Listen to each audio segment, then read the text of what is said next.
Hello, gamers, and welcome to Live on Xbox. I'm Sean, and Austin is right there. And we're just here to talk about everything Xbox coming out of 2018 and going into 2019, and just some things that, some news, some rumors, and speculation. This is hopefully going to be a weekly show. That's the plan. And we'll start now, and we'll see how it goes. So, just a little bit about myself. I've been an Xbox user since 2010. I got the Xbox One almost as soon as it came out. And since then, I've owned every iteration of Xbox One. I've had the Xbox One, I've had the Xbox One S, and I'm currently using the Xbox One X. By far the best console I have ever had. And ever since 2010, I've just loved Xbox. Austin, do you want to tell us a little bit about yourself? In terms of Xbox, I mean, I own every version of the Xbox, starting with the original all the way through the 360 and the Xbox One. Right now, I only have the Xbox One, the original model, but fingers crossed that might change. But yeah, I think that Xbox, like the console family, it's just amazing. And like the business practices, especially within the past couple of years here with Phil Spencer at the reins, he's really changing it up and making gaming something that's fresh again. All right. So coming out of 2018, we saw a lot happen with Xbox. And just what are some things that made you really excited about Xbox this year, Austin? All the studio acquisitions. Like if you look here, we have all of these new studios that they bought. I just need to check. They have they bought 12 studios within the past couple of years here. And so we can only hope that for the next couple of years when they're obviously working on some first party titles, but we could probably see at E3 this year that there's going to be tons of announcements, like world premieres and exclusive to the console. And I think that's just probably the most exciting thing for me. And as well as the Game Pass, being able to play all these games day one, for a very cheap price. All right, so you brought up Game Pass. That's been, in my opinion, a huge success. It's a huge step forward for the market, not just because of what it's done in 2018, but looking forward to the future. Game Pass, it's expected to be a huge part of Microsoft's plan going forward. Do you want to explain a little bit of that, Austin? Well, if you're not familiar with Game Pass, then you got to catch up. It's a subscription service that, you subscribe for X amount of dollars a month or per year. And there's a whole bunch of games, like a huge library of games that you can download and play. And any first party title, it's on day one of the release, it's there and you can play it, for a fraction of the cost. And there's constantly new games being added to it. And they have a whole list. If you just look here, this is just the first page, and there's still quite a bit of games here. Oh, sorry. If you take a look at this, then there's a whole bunch of games, and you could, they've got some newer games, they got some exclusive games like PlayerUnknown Battlegrounds, so just a huge selection. All right, and we've heard about in 2019, there's expected to be a console announcement. Do you think Game Pass is going to play heavily into that, or maybe not as much as people think? Game streaming in general is going to play a huge role. We saw within not even that long ago, a couple of years ago, we PlayStation tried with their PlayStation Now. It went okay, but Game Pass really changed it for getting access to those games. And then you're seeing companies, I think Nvidia has their own service where they run you subscribe to it. You can play games on really weak hardware, but it's using the cloud, so you can use high end. It feels like you're playing on a high end PC. So that I think that stuff in the past, it really is going to determine how Microsoft moves forward with their new console, what can be done, and they've been really ramping up their infrastructure. So, all right. So back in 2018, we heard about all these we heard about all these studio acquisitions, and with these studio acquisitions, it's expected that we get a lot more exclusive games on Xbox. A lot of people are seeing this as very important because, as we know, the competition I'm not going to say who they are because everyone knows. The competition has exclusives that people want. We had Spider-Man come out, Horizon Zero Dawn. What are some games that we can expect the Xbox to get in this next year or so? Not necessarily from the new studios, but just some games get people excited. I'm not going to be able to name specific titles, obviously, because there's no information. But you know, a couple of the ones that were announced at E3, like the new Gears game, like Gears 5. They're really trying to push more of a different, like, you know, with Halo not being out in the next couple of years, Gears is going to fill that spot for a narrative game, right? And a staple of the console. So, like looking at that trailer, you can see there's a whole new direction that the coalition is taking for that game. So we could probably see more like AAA high quality productions for narratives and also social experiences like what Rare did with Sea of Thieves. Okay, let's talk Sea of Thieves for a little bit. You and I were on the beta for that one, and we loved it. Actually, I think I was on the alpha for it. Okay, you were on the alpha, I was on the beta, and we both loved it at first. We played hours upon hours of it. During the beta, I don't think there was a single day where we didn't play. But then we stopped. Why was that? Like, I stopped because it got a little bit repetitive and it started forcing you to play with other players, which live is supposed to be a social place. And I think Microsoft was really pushing to get that back. But what went wrong with these social plays that Rare and in turn Microsoft went for? Well, like I said, like when I mentioned Sea of Thieves earlier, I said it was a social experience because really at the end of the day, yeah, it's a game, it's an interactive medium, but you're not necessarily playing it for the, you know, unique gameplay or mechanics. It's like when we played, it was all about, you know, spending time kind of, you know, traveling here and there, but mostly conversation and just kind of using it as a, you know, a talking point. And if you look at a lot of like the reaction to when Sea of Thieves came out, there was a huge community for it, and they were very positive, but overall it felt like it was an incomplete game, like kind of what you know, you get when you have an early access game.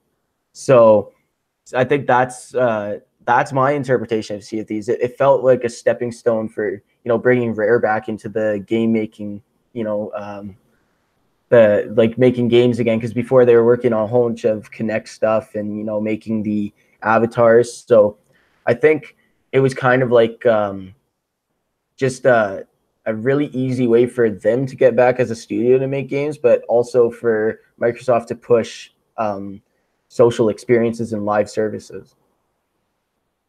Okay, so with Sea of Thieves, great idea in my opinion. The problem, like you said, was it felt incomplete. I haven't played it again yet. We stopped playing it in beginning of July, I think. So we spent a good solid 6 months or so playing the game.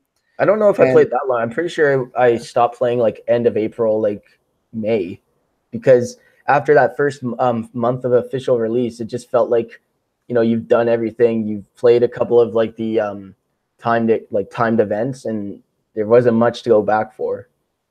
Yeah, like my big issue with it, beyond the incompleteness of the game, was I didn't want to be bound to certain time to finish a quest.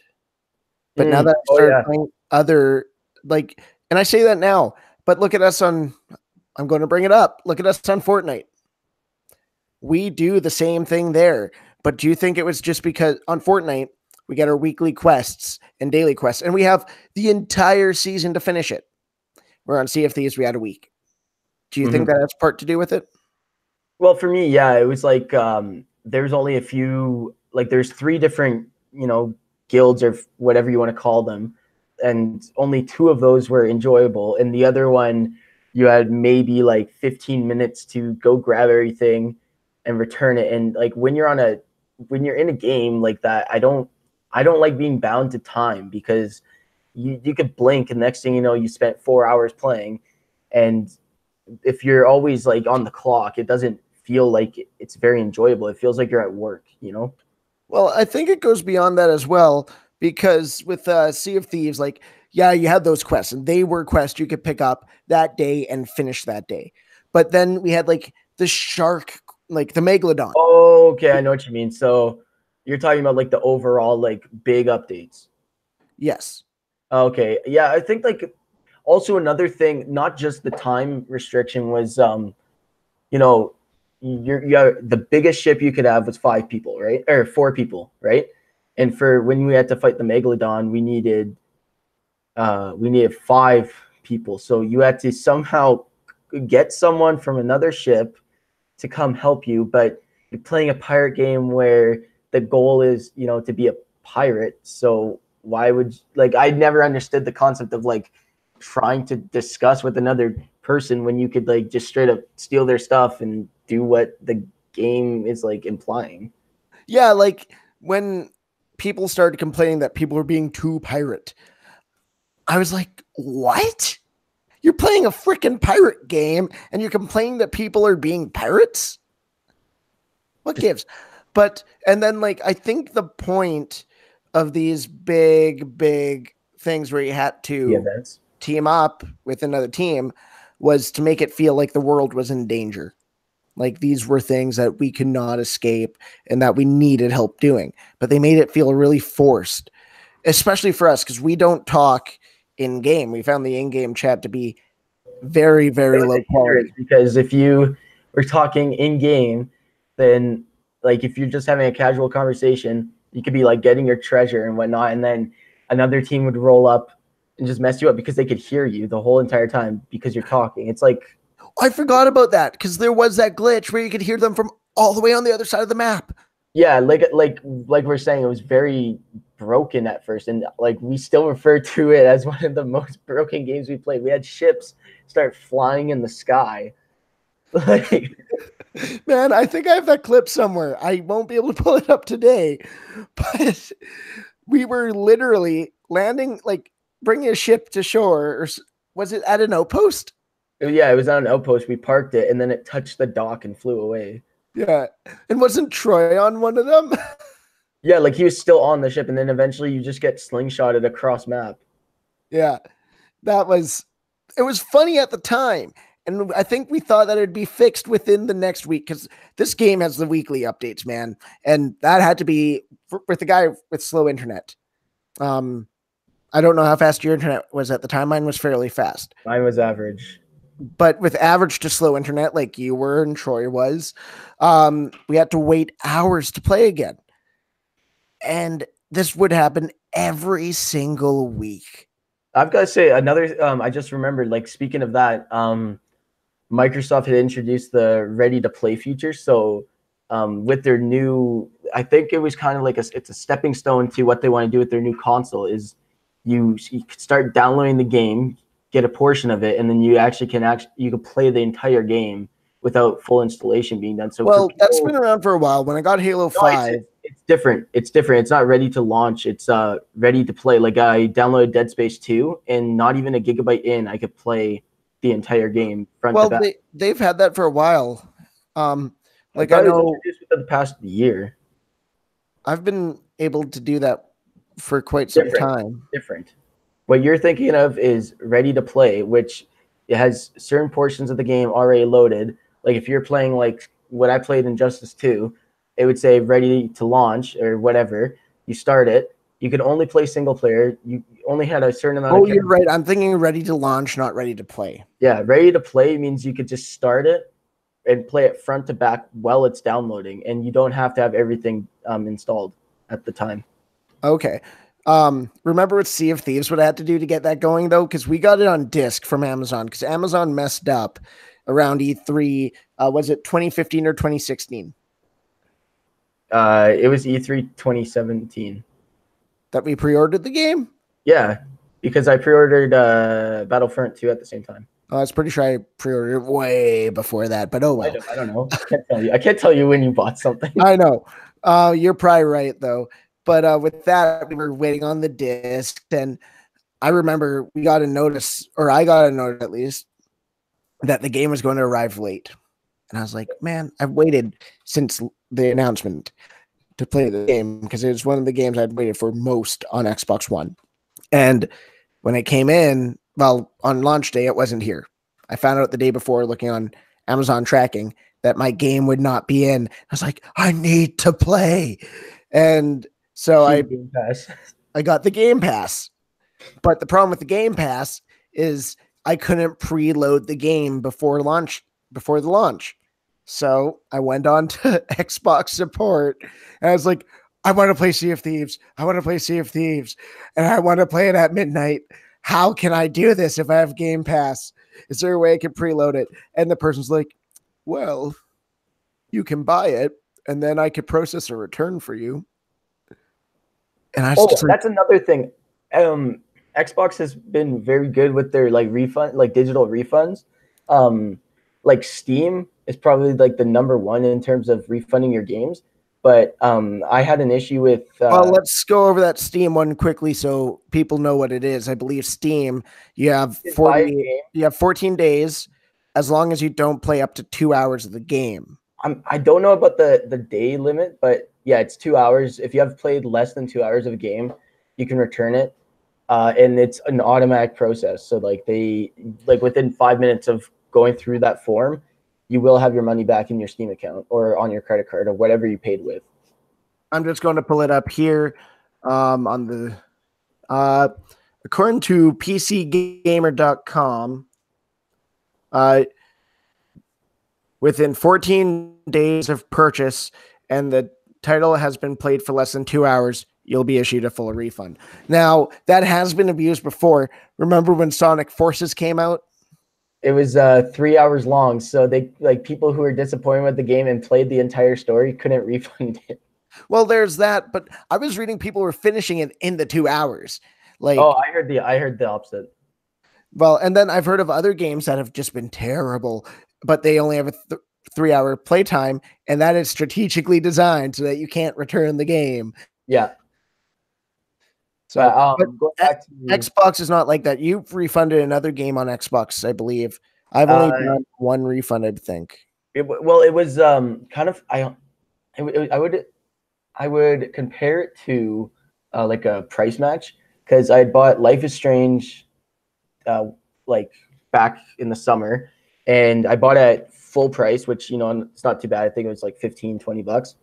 And then the summer, like the sales in the summer came on, and Life is Strange was $5. So I was like, what the heck? Like, I want my money back. I feel like I got ripped. I didn't even open it. I just downloaded it on my console. I never opened the game. So I have no play hours on it, right?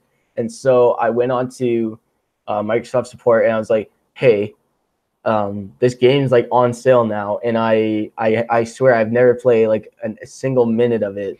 And then they kind of looked into my account. They're like, oh, okay, yep. Yeah, we'll do a refund, and then we'll put a purchase on for the new one. So I didn't even have to do much. They just did it on their end. Yeah, and like they're fantastic about that. I can't remember what I did. Oh, I thought I had canceled yes, I canceled it. Our Game Pass after our month ran out for $1, but I didn't, and I got charged the $12 or whatever it is 2 days early before it was actually expired. But I only realized I got charged this on the day it was supposed to renew.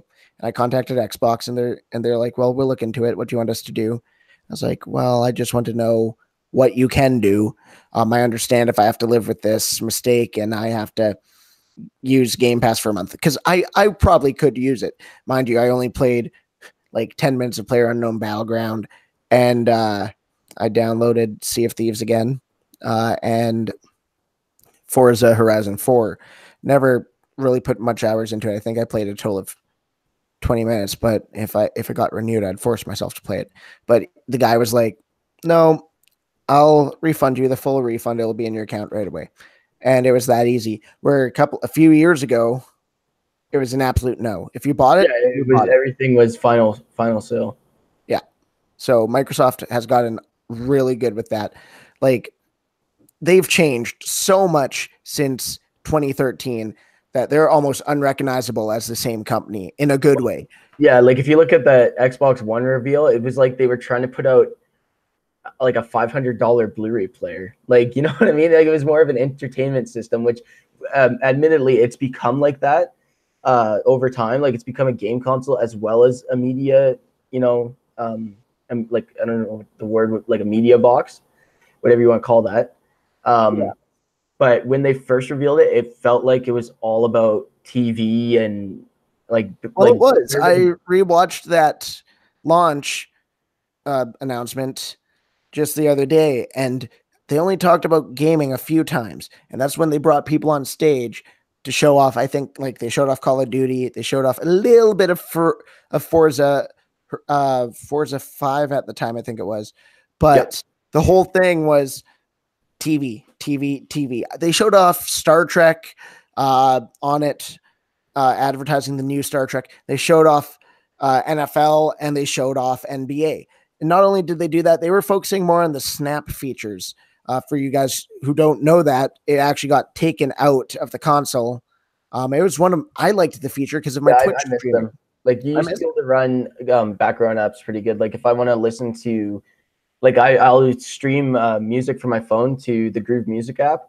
But like the other night when we were playing, I kept getting kicked out of my game because Groove Music would keep like trying to restart and like open. But over the holidays when we were Fortnite, you were connected to my Xbox because we were in the same house and I was on the big TV, and I'd be in the middle of the game and all of a sudden it would pop up saying Groove Music. I was like, what the heck is this? I'm going to get killed. Yeah. And so what I liked about the Snap feature is you could just throw it onto the corner of your screen and then just have it running in the background, and it would do that while you're playing. Like it took up, it took up a portion of the screen, but it shrunk your game down so you didn't lose anything that you were seeing. So if you're playing on a 1080 TV, it probably went down to around 720, something like that. I don't care about that trade-off. I think that's fine. Like it's kind of like when you're on a computer, you could have like multiple windows open. Yeah. But it's also like, I know, especially with my Xbox, like the original Xbox One, it is kind of like slowing down on me. So I don't even think it would be able to handle Snap features right now. Yeah, and let's talk about that too, because I was looking into, every now and then, like I do, I look into the different consoles and how they're doing, and they no longer sell the original console. And from what I'm seeing, it's for good reason. And actually, I experienced it too. I didn't only read and watch about this, but when we were gaming together over the holidays, I tried Fortnite I think I played it on your Xbox when you had to run upstairs or something. Yeah. And it is night and day difference, even on a game like Fortnite. Mm-hmm. And that's not the 4K. That's just pure processing. Yeah. Are you noticing you can just tell that the console like warms up, like physically gets hotter because that fan cakes dust. Like I remember when I bought my console, it was secondhand, and I don't know if you remember this, but I couldn't get a disc to slide into the disk drive properly. It wouldn't catch to the back because there's so much dust that just builds up normally. And so what I had to do, I had to take apart my entire console, open up the disk drive, which we do not recommend, by the way. Void your warranty. Anyways, this thing was older, so I wasn't worried about it secondhand, and it was cheap. So I, opened it up, took apart my disk drive, and there's just like layers of dust on the rollers. And like that's a huge issue especially with like the first generation Xbox One or Xbox One. That constantly happens, and like I've seen people like try to sell broken consoles, but they're broken because the disk drive is just dusty. But if you look at the new ones, they're just the way that they made them, like the disk drive that they picked for it just stays cleaner, easier, and same with the fan. Yeah, side note. Man, I lost my train of thought. We were talking about quality, right? Well, yeah, processing power. Yeah. So, have you noticed that any other games have like gone down in quality as updates have come in after the Xbox One S and One X have come out?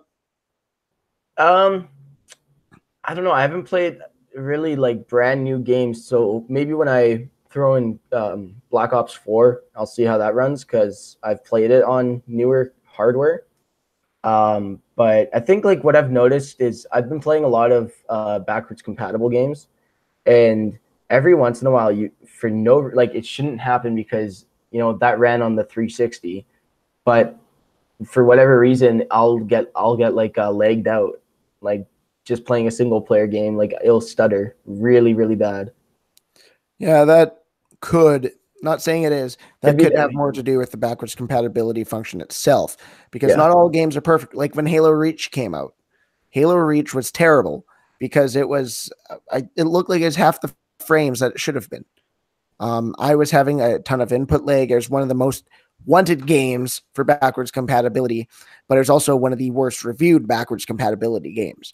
So maybe that's something you were experiencing. It's hard to say. But the video that I was watching comparing the Xbox One to the Xbox One S, it wasn't even the X, but it's the One S, showing them side by side.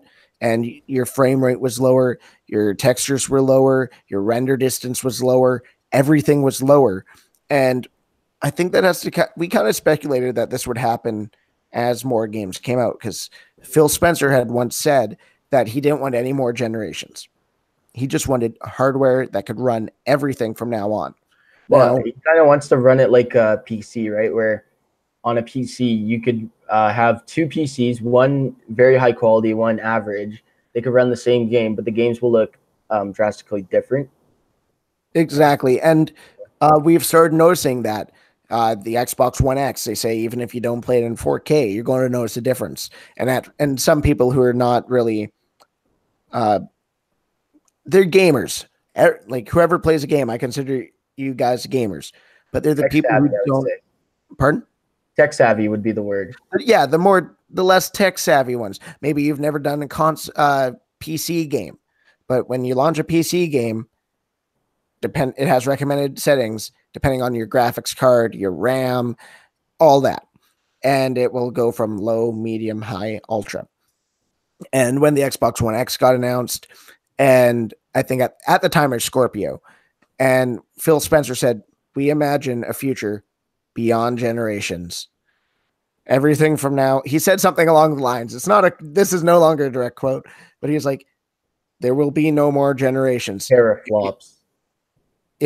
If you buy a game for Xbox One, it will work on all your Xbox Ones. He didn't seem like he wanted to deal with with having to get the permission to do backwards compatibility. That's really what slowed them down with the 360 compatibility. But with this one, 360 compatibility, they had this whole thing where you had to buy an official Xbox. No, I'm talking about like Xbox 360 to Xbox One. Sorry, could you repeat that? So, like, what do you mean by permission? The reason why they just didn't go, all your games are now compatible on Xbox One from your Xbox 360 is because the publishers had to.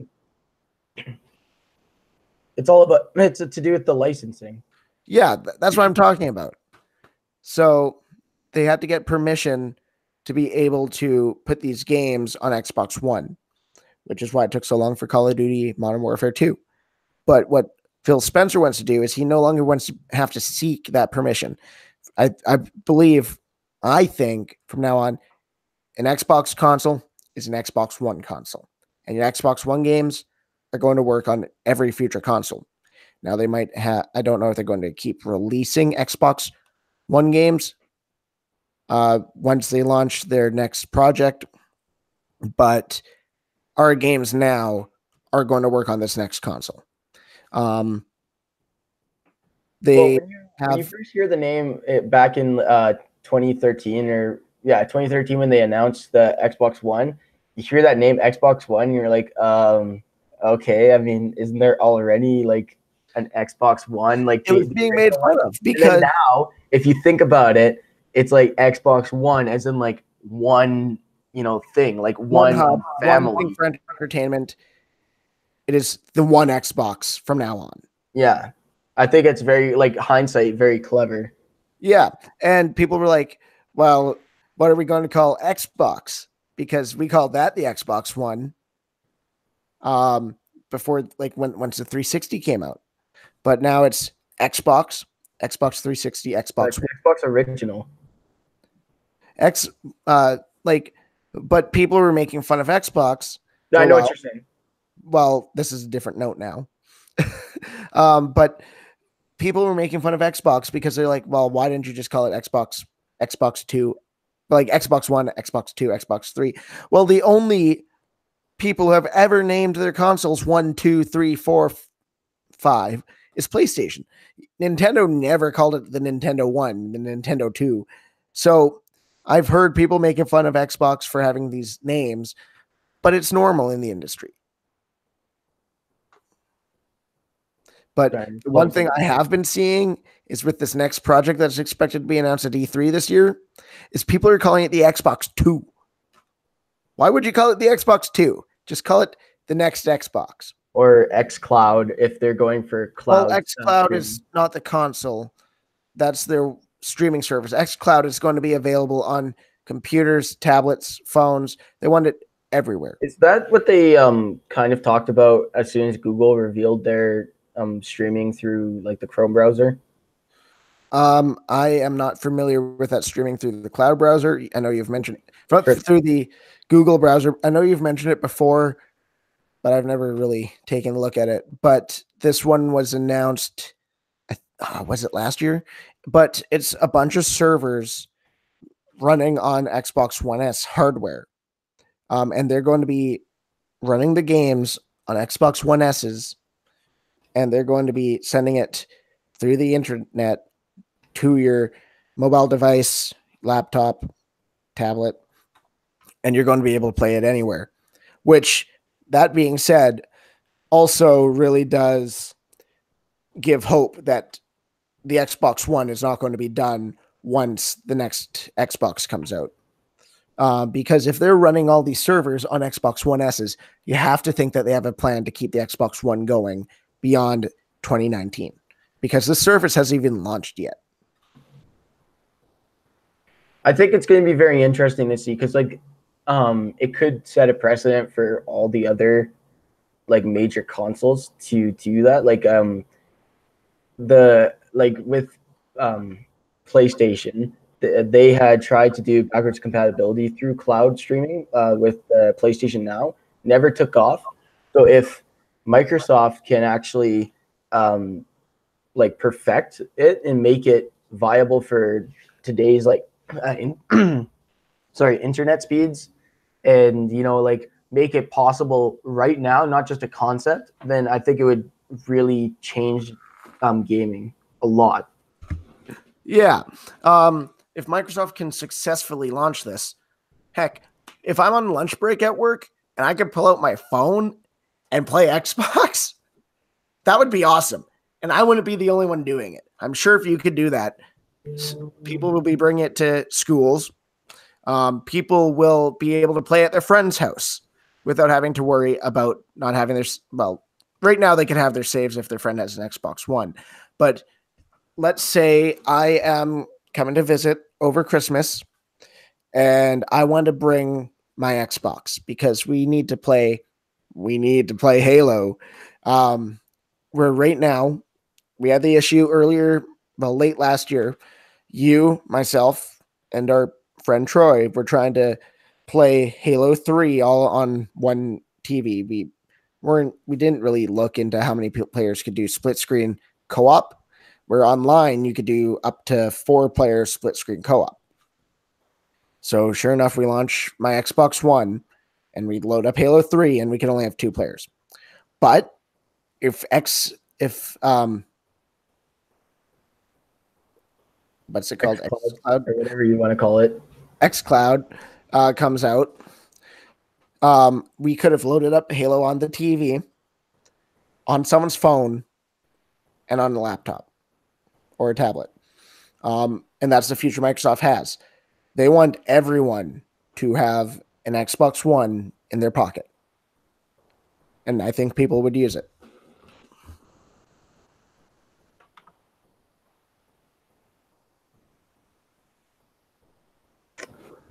Yeah. I was expecting a comment back. I really don't have anything to say about it. I mean, like, you're right, I guess. Like, let me just pull some stuff up here. So, with the studio acquisitions, like they ended up buying quite a few companies that already had games. All Oops. Sean, that they all like that already had put games out.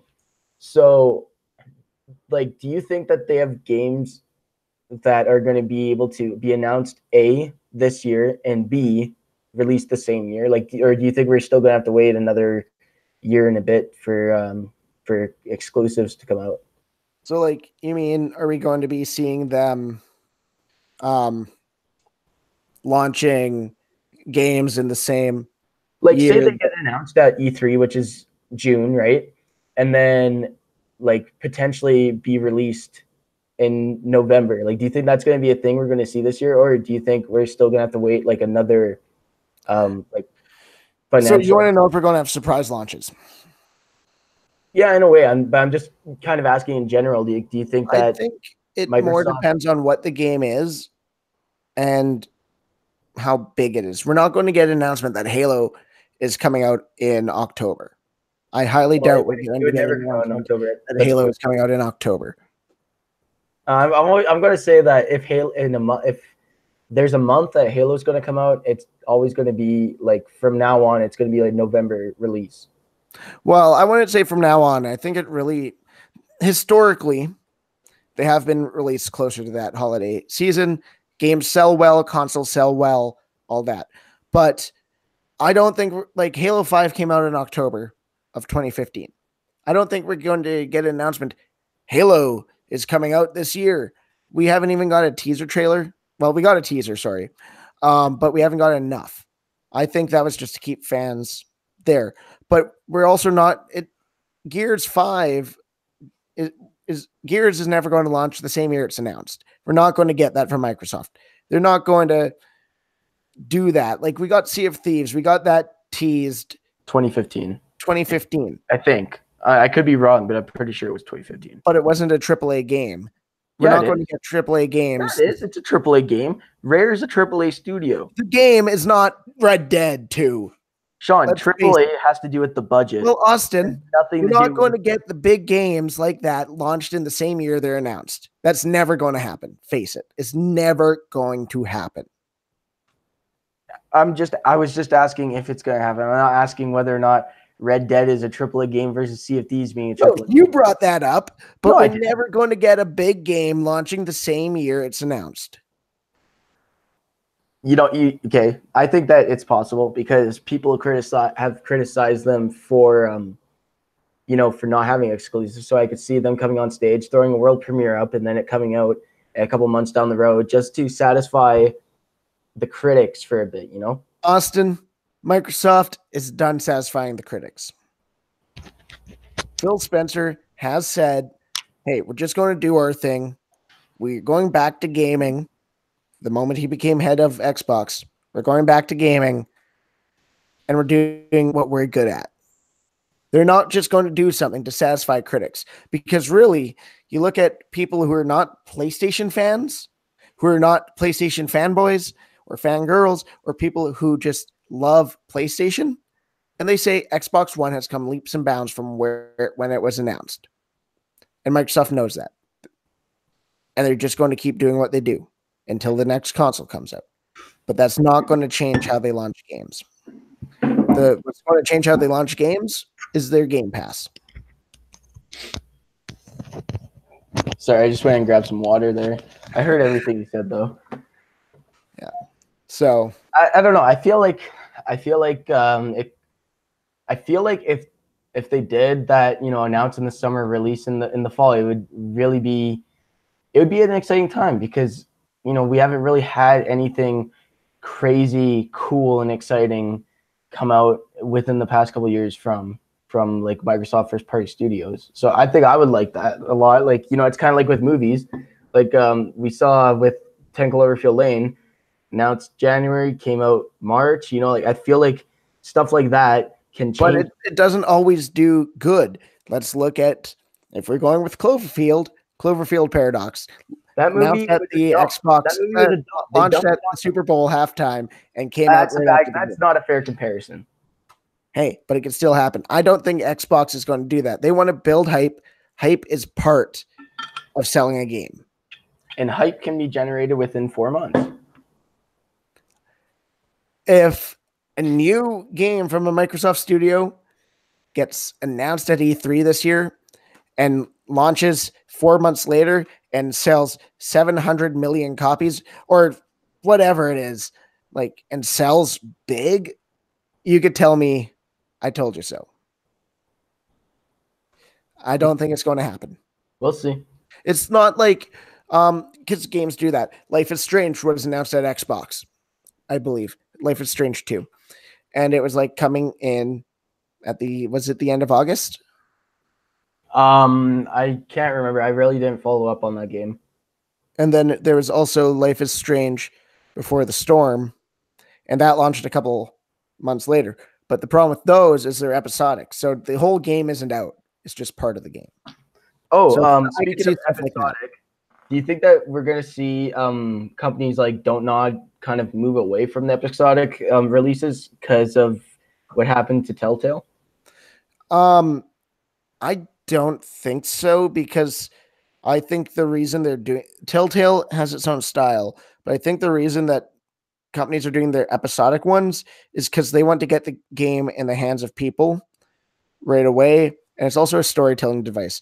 They don't have to have the whole story done in one episode, but they could tell a story in that episode and then have a different tone for the next one. Saw that a lot with Life is Strange 1. It was like watching a TV show, and I think that's what these episodic games are going for.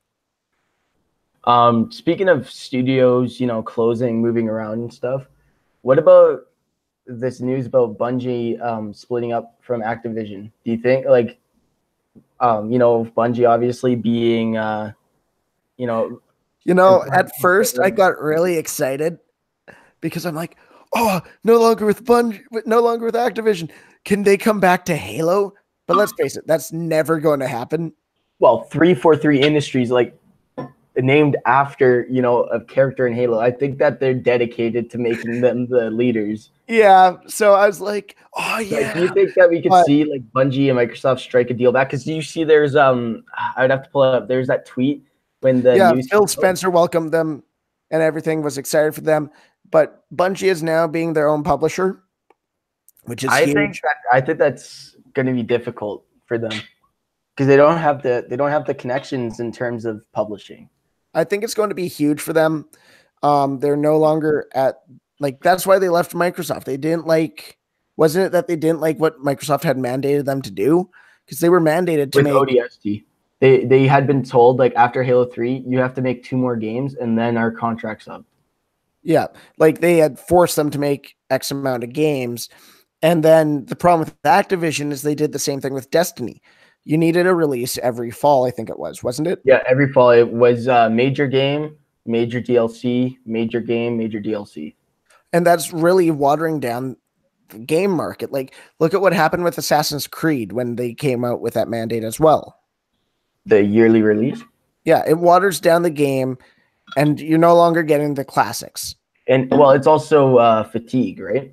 I'm not excited to go out and buy the next Call of Duty anymore. I'm not excited to go buy the next Assassin's Creed. But the first, what was it? First, I have them on my shelf here. 5? I think it's 5. Yeah. First 5 Assassin's Creeds told one story. And that was... one, including Brotherhood and Revelations? Pardon? With Brotherhood Revelations, they all told one story. And that was exciting. You were excited for the next one. But with yearly releases, it's watering it down a lot. And I'm no longer excited for the next one because the story, if it has one that connects to the previous games, feels loose and feels forced and unfinished. Yeah, if I were to compare it to something else, it kind of reminds me of it feels like, you know, movies now, like when they're these cinematic universes, like the movies come out, but not every single one makes an impact. Like same thing with games. It's like if you have one come out every year, there could be the one or two that really hit it and like are good games by themselves. But then there's like games, if like, you know, back to Assassin's Creed, like there's so many that I've played that I just really didn't care. I more so played them so I could say I did it. Yeah. And then like, but then you look at Red Dead 2, which not every game's going to be a Red Dead 2. But you had, I think it was 6 or 7 years between games, something like that. From the time of release of Red Dead 1 to Red Dead 2, it's like 8 years. So, but you had all this time and people were excited for the next Red Dead game because they had waited so long for it. And you played it. I didn't play Red Dead 1 till like the week before Red Dead 2 came out or something like that. And it was good. But then I saw my roommate Sawyer get Red Dead 2 and it was amazing. And I was like, I need this game. I really need this game. And I played it and it was awesome. But it was like the hype was there because it had been building. It's like when Star Wars didn't come out for 10 years and people wanted more. That's what you get when you wait and don't do a yearly release. And like, I love Marvel, but I'm not excited for every movie that's coming out. But back in between 2008 and 2012, you could not wait to see the movies, especially between Iron Man 1 and Iron Man 2. There was a wait period. You were only getting one movie a year and you were excited, but you're not getting that with yearly releases. And if Bungie can start building that again, that's awesome. And it's just like the first 3 Halos. They did not come out year after year, and they still don't. And people get excited about those when they come out. I think for me, seeing Bungie like become their own like independent studio, it would be very interesting to see them do something besides a first-person shooter, just to kind of see what their other ideas are. Because love it or hate it, Destiny feels very like derivative of Halo. Like it feels very much the same, and like, you know, it's that kind of like intergalactic, you know, story. But I would like to see them maybe do like something back when before they worked with Microsoft, they had some medieval games. So like I would kind of like to see them kind of go for like that fantasy, you know, like not so much gunplay. Okay. I think that'd be very. Let's start wrapping it up. Looking into 2019 with Xbox, we are expecting a lot. We're expecting a new console announcement. I heard up to 3 consoles. Either 2 or 3. I'm hearing a new Xbox One. I'm hearing of Anaconda, I think it's called, and then one other one, but I can't remember the name. One's expected to be a discless. Sorry? Scarlet? Is that the other one? Yes, I think so. And we're expecting I don't know what we're expecting in the new Xbox One. It'd be an update to the Xbox One S, I believe, is what I read. Like another mid-tier kind of. Yeah, and then we're expecting the announcement of a low-range streaming console. I hear price range of $200, which is probably, that number's probably US. For the Xbox One S, I heard as low as $150 US. I don't know what they run in the US now. That's a very attractive price point for someone like me who doesn't like to, you know, like right now where I'm at, I don't like to spend a lot of money on my consoles. Like I just like to get them and then, you know, go from there. If they and what they're aiming for with these low end consoles is exactly what you're talking about. The people who cannot spend all that money. And remember around Christmas, they had a promotion, buy an Xbox One S and you get Game Pass with it for what was it? $10 a month for 2 years. Like you had to buy into the subscription right away because there's a payment. But imagine buying console outright for $150 and then you get 200 games off the bat if you pay $10 a month with Game Pass. You're set. I think also Game Pass, I would like to see them, you know how you can buy 6 months at a time right now? Yeah. I'd like them to move it to like Xbox Live Gold and Game Pass kind of in one. Like obviously, like the price will be more expensive, but maybe make it kind of a happy medium. Like you get like a not a discount, but like the price works out so that you're actually saving money in the long run. I think that would be very good for when these consoles come out. Yeah. And then the higher end console that we hear about, I hear it's going to have a disk drive, it's going to have storage space, but it's going to be part of the streaming generation of consoles. The one thing that worries me with streaming and why the one with the disk drive is more attractive is because internet speeds for people. Not everyone has the 100 megabits down. Mm-hmm. But a lot of that is changing, like especially with Google trying to become their own service provider. Like if Google can get into more cities and towns and stuff with high speeds, then something like this is a lot more realistic. But like you're saying, right now it's kind of hard. Yeah, and I had another thing on my mind, but it's gone. 2019. Yeah, 2019. I was talking about the streaming consoles, and I'm gone. We're going to forget about it. We're expecting game announcements, launch dates. We're expecting a launch date for Halo Infinite. That one, lots of rumor about it. I'm not going to bring up the rumors besides the launch date.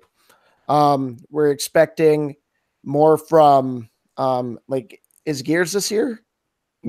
I think Gears it's January 2019 right now, right? Yeah. Okay, yeah, we're probably expecting Gears to release this year. Yeah, and then we also... Sorry? I would expect it because you would want to go Gears and then Halo, kind of like slowly, get the ball rolling, Yeah, I just couldn't remember if they announced a release date for Gears 5 already. I don't think they did. They showed that cinematic trailer and then they announced like all those Gears Tactics and Funko Pop. Yeah, I just see a 2019 release date for Gears. Okay, I can see that being November. And then the Crackdown's coming down out this next month, I believe. Is it March? Or is it... Oh, no, it is February. I think it is February. That game's been in development hell for a long time now. Yeah, so that's finally expected to come out. It seems like Microsoft's woes in their exclusives are starting to end. When Scalebound was announced and got canceled, that was a big blow. They seem to be bouncing back. 2019 is going to be a huge year. Next week, I think we're going to be talking. I don't know if we're saving this, but we might talk about E3 next week because a big competitor has pulled out, leaving Microsoft and Xbox, the big name, and all they have to do is hit the ball out of the park. They have to hit in the stands, get on base. But I think that's all for today. Do you have anything to add on for 2019? I think it's going to be just like every year and a very exciting year. I can't wait to see what I can play.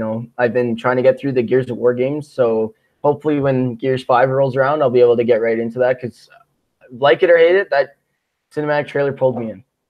All right. So with that, some plans with our channel. We're planning, I think we're planning on doing another live show next weekend, Sunday at 4:30 Central and 3:30 Mountain. And that's a weird way to put it. Normally it's Pacific and East, but 4:30 Central. If you subscribe to the channel, you'll see it. Subscribe to the channel. There should be a bell button somewhere, and that will alert you when a new video is coming out. We might start. This is a big might because it's more time consuming. Putting out other videos, edited killer reels, gameplay. I stream on Twitch quite a bit. So my channel on Twitter. Follow us on Twitter at live_on_Xbox. We'll have it on the screen next week. We'll have it. It won't be on the screen. It's. I think it's in the description. If it's not in the description, it's in our channel description. I'll also put the Twitch channel there as well. And we look forward to doing another show next week. And if you have any reviews or anything to say, leave it in the comments. If you have any topics you want us to cover, leave it in the comments and we'll get it in a future video. Thanks for joining us today. Yet again, I'm Sean. Austin, thanks for having me, Sean. Yeah, thanks for joining today, Austin. And we'll talk to you next week. All right, gamers, keep gaming on.